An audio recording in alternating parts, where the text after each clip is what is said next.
Hey, yeah, that's a good point. Let me back up some. I just outran my headlights big time. So take a pause right there, and then so as I'm in the hospital, there's a couple situations that happen. The first one was I was not a very patient, I guess you could say. I wanted results right then and there, and I wanted to know what my future was. And during this time, from when I actually made it to Brooks Army Medical Center to when I actually started physical therapy, I went through a very, very emotional and mental health crisis with myself. From, survivor's guilt, like we talked, to who am I now, to now I have to actually I have time to lay here and think about the mess that I've made of my life. So a little bit ago, we had talked about, my divorce that led me to Special Forces and the trail of destruction I had led throughout my life, always being the victim, always it's not my fault because of this, or this.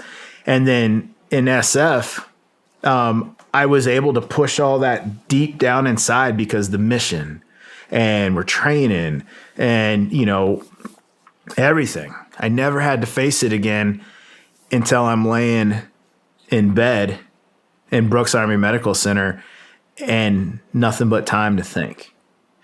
And so now I'm going through a very, very difficult struggle mentally from who am I? What is my purpose? To that should have been me all the way down, things like that. Pointless things to think about, but that's where my mind was at. And I was struggling and I wanted to give up. I just wanted to give up. But my dad, he was my caretaker. And I remember there was a point in a lot of my self-loathing that he finally said, all right, I've had enough. We need to have a talk. And the talk went kind of something like this. He said, what happened to you was bad. No one's going to argue that. It was bad. He said, it's not the worst injury in the world, and it won't be the last injury in the world. He said, I got it. But you have a choice to make right now. And we got to have this talk because you're heading in a direction that I don't think you're going to be able to pull yourself out of. He said, you have a choice to make right now. He said, you can continue to let yourself be the victim. You can continue to let this injury own you, change you, make you this injury. You will always be victimized by this injury. You will never leave September 12th, 2010. You will always be there for the rest of your life. And let me tell you what's going to happen. First of all, you're going to try and make people understand what you went through. And when they can't, you're going to get angry and you're going to push people away from you. And people are going to try and rush in because they love you. And then you're going to get more and more angry and secluded and push everyone away from you until there's no one left to push away from you. Then you're going to be further victimized because no one's there to help you. And that's when people make really bad decisions, is when they feel that no one cares and no one's there to help. So what's the point? And he said, I don't think you'll make it back from that. Or you can use this injury to make yourself a better man. You can use this injury to make yourself stronger, better. Renew your relationship with God. Remember all that stuff that you told me about laying next to the Helman River, how you wish you didn't do this and that and this? You got the reset button. You have something that most men will never get in life, a chance to start over. You died, you're back, you can start over again. You got the reset button. You've been handed an opportunity. Although you're in such pain right now and darkness, you can't see it. You've been handed one of the greatest opportunities ever, a chance to redo. And you can make yourself bigger, better, stronger, not only for you, but to help other people. Use this injury to make yourself a better man, to help other people. And he said, you're gonna feel fulfillment like you've never seen before in your life. But he said, the choice is up to you. And if you continue down the path that you're on right now, you will kill yourself, son. Yeah. So that was one of the talks that, I had with my dad that really started to, well, okay, how do I make myself stronger from this? And then doors started opening up. Once I started to look at this as an opportunity to help other people, an opportunity to, well, yeah, maybe if this does work for me, maybe it will help somebody else that I'll never even meet again or before. Maybe this will do something that, I have no idea. But if I don't try, I'll never know. And if I never know, it's because I didn't try, and that's your fault. And so I started to really aggressively, try to, again, it wasn't that conversation. People need to understand it wasn't that conversation and I'm a new man. It's not a movie. I'm always falling flat on my face. To this day, I fall flat on my face. And I'm picking myself up just to get hit again. That's life. So it's not like this was the revelation and then the sun was shining and the seas were calm and life was great then and there, no. It's then life got hard because now instead of taking the easy way, it's easy to be a victim. That's why we have so many of them in our country. Yeah. The victim role is easy. The entitled victim role, it's simple. Why do I know it? Because I was. That was me. Whether it was the sexual abuse, whether it was I can't do this because of this, or getting blown up, or all this. I made myself the entitled victim. I did. I was really good at it. But manning up, changing from a boy to a man, that's hard. That's extremely hard work. And so that's when the hard work began, is now I wanted to, how can I use this to help me? How can I take the old man's advice and what do I do? How do I do it? And then because I was trying, things started opening up for me.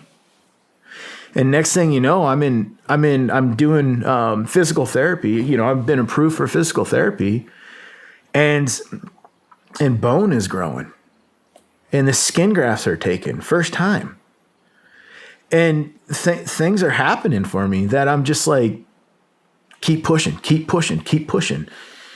And, in the back of my mind, people said, well, what gave you the drive?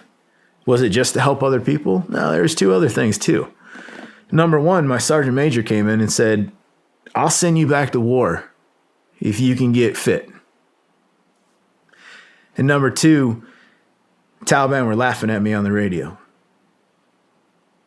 And they bloodied me up, but they didn't beat me. So those were the two big the driving forces behind, the motivation for me to get better. And I was told by everyone, except for Dr. Shu and my physical therapist, Johnny, everyone told me, management expectation, you are done. Your military career is over. You will be medically retired. And this is it. You need to understand that because you're setting yourself up for failure. You are done. Start to figure out what you're going to do now after you recover from this and move on from the military.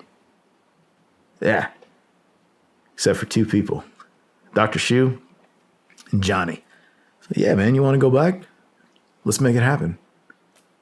Yeah. So now I do understand the management expectation part, though. I really do. You can set yourself up for failure quickly when you believe so deeply into something that's just not going to happen. You know, it's the power of thought as well. I don't know if you look into any of that stuff, but the power of thought is extremely powerful. Yeah. And they're proving it with science as well. And that's what you've got. You've got the power of a thought, and everybody has the power of. Everybody has it. It's just most people won't access it. Yeah. You know, they will take the victim road, and I mean, little unrelated. I don't want to lose place in the story, but I just want to bring something up with the power of thought. I've been watching this guy. His name's Greg Braden on YouTube, and he is I don't know what you would call him, maybe a quantum physics guy, but he talks about this study that they did with photons. Do you know anything about this? Mm-mm. So they put all these photons in a vacuum, and they wanted to see what the photons do when people are watching them. And so they put these photons in a vacuum, and they record what they're doing, however you record photons. They record what they're doing when nobody's in the room. Yeah. And they act a certain way. Then they put somebody in the room watching the photons, and they react completely different. Then they try to trick the photons, and they have a human watch the photons through a camera. And they have somebody watch the photons, and they have the camera record it without anybody watching, and they still react completely different. So that just shows you that human consciousness and thought, just being around things, it changes what is. Yeah. And that's proof of how powerful thought and consciousness actually is. Yeah. And so to actually apply it to your own leg. Without even knowing that's what I was actually doing. Yeah, man. It's real. It is a real. People think that this stuff is bullshit. And science and technology is getting so good now that it's proving how powerful thought, prayer, consciousness, whatever you want to call it, how powerful it actually is. Belief. Belief is one of the most powerful things in the world. If you give somebody hope, it's extremely powerful. Yeah. Hope is very powerful and contagious. Yeah. Yeah, it is crazy going from the percentage chance that I was getting to now bones are growing, skin grafts are healing first time. And you know, I'm going from the hospital bed to where, I used to sneak out in my wheelchair all the time just because I got bored, and nurses just hated it. And I remember another instance, I was like, I want to walk, Dad. He's like, you kind of just had your leg reattached. Maybe not a good idea. It's like, well, I'm walking. He goes, well, we're in a hospital, so I guess if you get hurt, we're here already, so not a big deal. It's like, okay. And I got up, and it'd been months since, 2 months since I'd been, on my leg, and then kind of dragging this guy around. And oh, man, I got up. Man, I feel good. Endorphins. And I'm like, I'm going to make it to that window right over there. Moving over there with my walker, and the window's getting smaller, and smaller. Boom, hit the ground. Passed out. And nurses, like, mad. Like, what do you guys do? I can't. We're going to have to handcuff you to the, just all kinds of stuff. Just like, Dad's like, well, the boy wanted to walk. She's like, Mr. Hendrickson, he just had. It's like, I know, but he's stubborn. He's like, kind of thing. But no, I remember when I was starting physical therapy, and the physical therapist I had, his name is Johnny Owens, and the dude is a legend. So I had this legendary orthopedic surgeon. I had this legendary physical therapist, And then there's a prosthesis guy named Ryan Blanick, and he's a legendary prosthesis guy. So all these guys, you know, again, going back to that, when you take, people will say, well, how do you know God's real? Because once I decided to start to take control over my life slowly, but start to take control over my life and start to use, these experiences and these situations to better myself, to help other people, things started to line up for me. It took me years to look back on it and it's like, how is that possible? Because it's in God's hands. And so I'm getting, my bones are growing back quickly. My skin graft is, they're like, wow, there is 0 complications with your skin grafts. This is unheard of. And next thing I know, I'm getting this entire bird cage removed off my leg. I was supposed to have it on for 2 years, and I'm getting it removed off my leg. And I think it was 8 months. Wow. Yeah. I had grown back 2 inches of bone, tibula, and connected the upper part of my leg with the lower part of my leg. Or I'm sorry, upper part, lower part of my leg.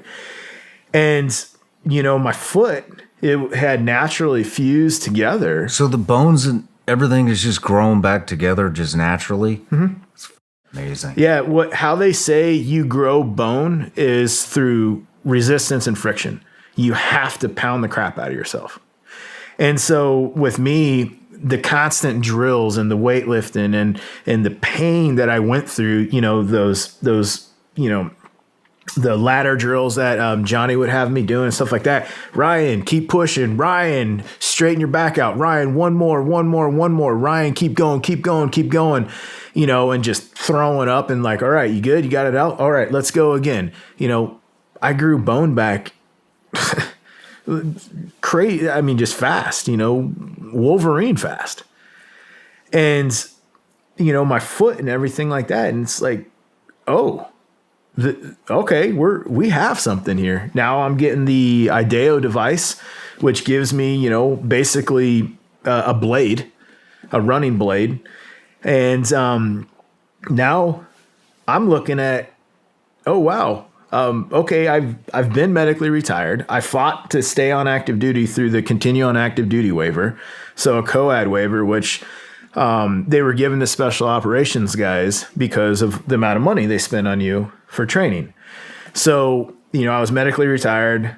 I came back onto active duty through the waiver, and, I had a dead man's profile. I can't stand longer than 30 minutes. No carrying anything over, 30 pounds. The list goes on. Tennis shoes and all this other stuff. I was like, I am not wearing uniform and tennis shoes. But, so, I'm back on active duty again. I'm still rehabbing. Things are going great. Final checkup. And it's like, you're good, man. We can send you back to the physical therapist at your unit, the Thor program. You're good here. It's like, what? Wow. I was basically fighting for my life.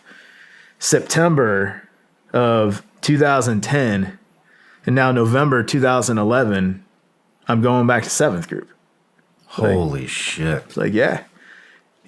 I still have to clear the return or the return to war program they have there, or the return to fit to fight, or the Thor 3 program. So amazing program, by the way, hands down amazing. One of the greatest things that special operations has done for their guys, the Thor 3 program. But I still have to clear all of those hurdles and be fit to go back to a team. But I'm packing up vehicles. And I'm driving from San Antonio, Texas, back to Crestview, Florida. I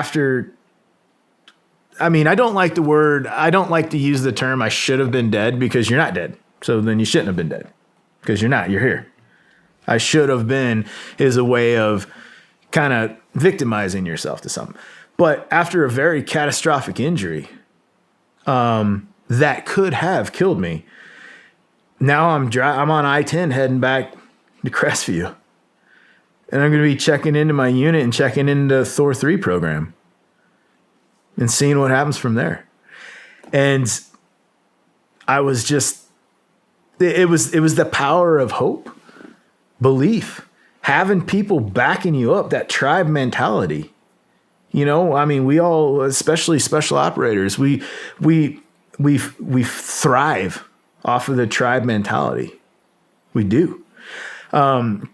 And having hope and taking back my life and refusing to become a victim of my circumstances, refusing to let that victimization take my life over. It almost did, very close. But now I'm starting to take my life back, and now it's all sunshines and rainbows, except for life has something to say about that.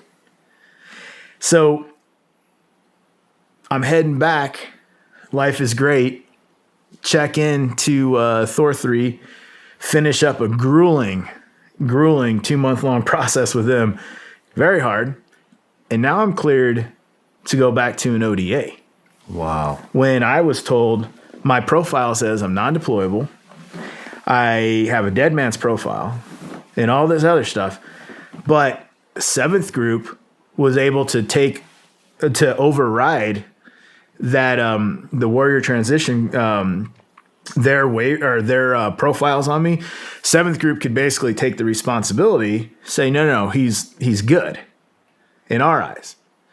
So I had worked kind of worked some not backdoor deals, but I came in at the right possible time. My company had already left for Afghanistan, and the same company I was with when I got blown up, and no one really knows me back at 7th Group. There's skeleton crew, rear D's back there, but no one really knows me. And so, because I was new before then. Yeah. And there was a lot of guys getting injured and killed in 2010. So, okay, who are you? So I never really brought up the injury. I just, hey, I got hurt. I was cleared through the Thor 3. Here you go. Here's this. All right, the group surgeon signs off on it. I'm deployable. I'm heading back to Afghanistan. Sergeant Major said if I could get cleared, he'd send me back to war. So I'm just going to help him out and head back before. So I, so my date for return to Afghanistan is March, and fly back in and show up, and I'm expecting ticker tape parade and everyone's lined up to, wow, you did it, you're the greatest thing ever. No, I got there and I got the what the are you doing here? What? No, I'm cleared to deploy. I'm sorry, what? And so the company sergeant major was very upset that I had returned. But the battalion sergeant major who made this promise to me was like, well, I did make a promise.